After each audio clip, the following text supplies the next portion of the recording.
കേൾക്കുന്നുണ്ട്. ലാസ്റ്റ് തെരുവിലേക്ക് വരേണ്ടി വന്നൂലേ എന്ന് വരെ പറഞ്ഞ് കേൾക്കുന്നുണ്ട്. പക്ഷെ അതിൽ നമുക്ക് കുഴപ്പമില്ല കേട്ടോ. കാരണം ഞാൻ ഉണ്ടാക്കണ സാധനമില്ലേ അത് നല്ല ക്വാളിറ്റിയിൽ ഇതിന്റെ കസ്റ്റമേഴ്സിന് എത്തിക്കുക എന്ന് പറഞ്ഞാൽ നല്ല കാര്യമല്ലേ.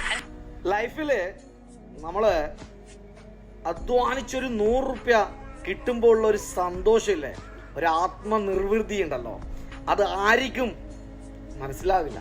ഇങ്ങനെ കഷ്ടപ്പെട്ട് തെരുവിലാണെങ്കിലും ഓഫീസിലാണെങ്കിലും ഒരു 100 രൂപ നമ്മളെ കയ്യിൽ കിട്ടുമ്പോഴുള്ള സന്തോഷം അത് അവരുടെ മുഖത്തുണ്ട്. ഇങ്ങനെയുള്ളവരല്ലേ നമ്മൾ സപ്പോർട്ട് ചെയ്യേണ്ടത്.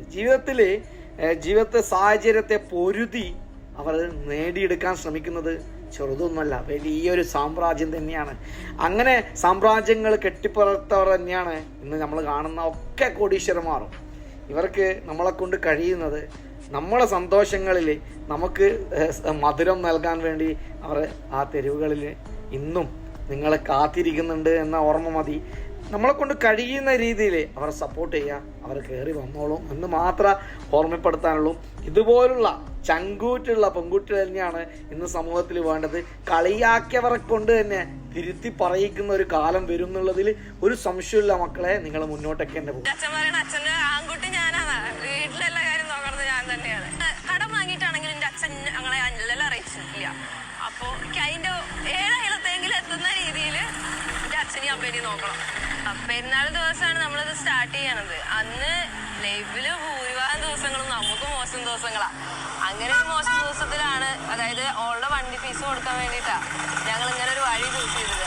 അത് എന്തായാലും വേണ്ടില്ല, വൈകുന്നേരത്തേക്ക് എന്ത് ചെയ്തിട്ടാണെങ്കിലും നമുക്ക് തരണം എന്ന് പറഞ്ഞപ്പോൾ എൻ്റെ കയ്യിലുണ്ടായിരുന്ന കുറച്ച് ഇങ്ങനത്തെ ഡബ്ബോളാ, പിന്നെ ഇതിന് കുറച്ച് മെറ്റീരിയൽസും ഒന്നും നോക്കിയില്ല. രാവിലെ തൊട്ട് അഞ്ചോളം നിന്നുണ്ടാക്കി 5 മണിക്ക് ഞങ്ങളിവിടെ പോന്നു.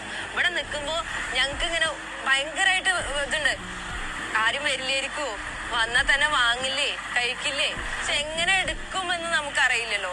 അപ്പോൾ ഒരു 6 മണി ആയി കഴിഞ്ഞാൽ ഞങ്ങൾ പൈസ എണ്ണി വെക്കും. നോക്കാം കുറച്ച് കഴിഞ്ഞാൽ നോക്കാന്ന് പറയും.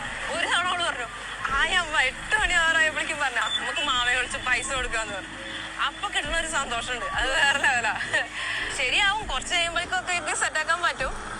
ഇപ്പൊ അങ്ങനെ കുറച്ചും കൂടി ഇങ്ങനെ പോട്ടെ. ഇപ്പൊ നമുക്ക് സ്ട്രീറ്റ് ലൈറ്റ്, ഞാൻ ഇവിടെ ഇട്ടിറക്കുന്നത് ഈ സ്ട്രീറ്റ് ലൈറ്റ് ഉണ്ട്, അതിന്റെ ലൈറ്റിലാണ് നമ്മൾ കച്ചവടം ചെയ്യുന്നത്.